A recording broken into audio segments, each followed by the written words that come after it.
insist on a meeting with the president of our university. He graciously invited a few of us to lunch and listened to our pleas for racial integration on our campus and in our country.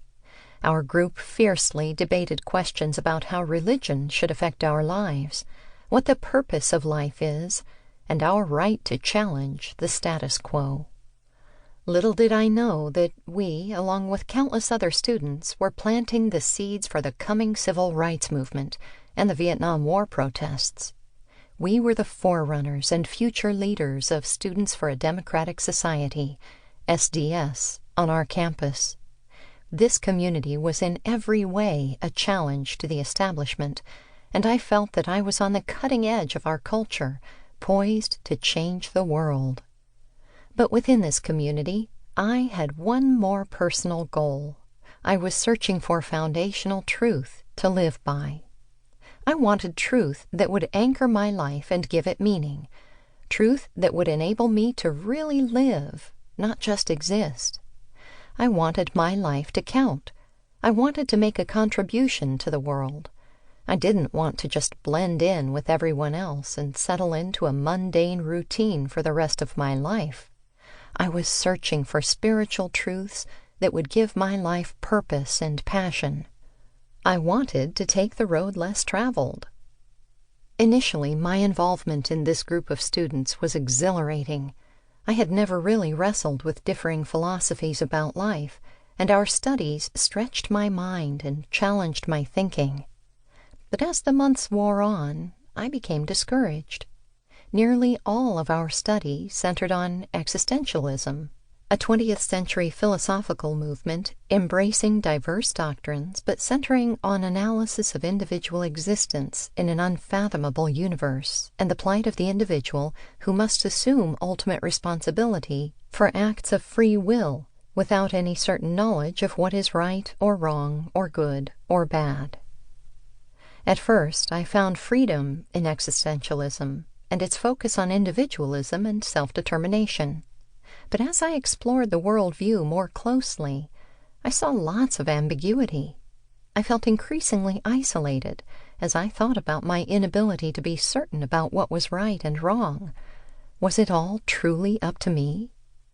The more I encountered ambiguity, the more helpless I felt. Even the great philosophers had no relevant answers for me, and yet I still had to make my way in a world seemingly filled with futility. I remember reading Sartre's play, No Exit. That title summed up all I was learning. I was adrift in a world without meaning, and what I was studying gave me no signposts to guide me to truth.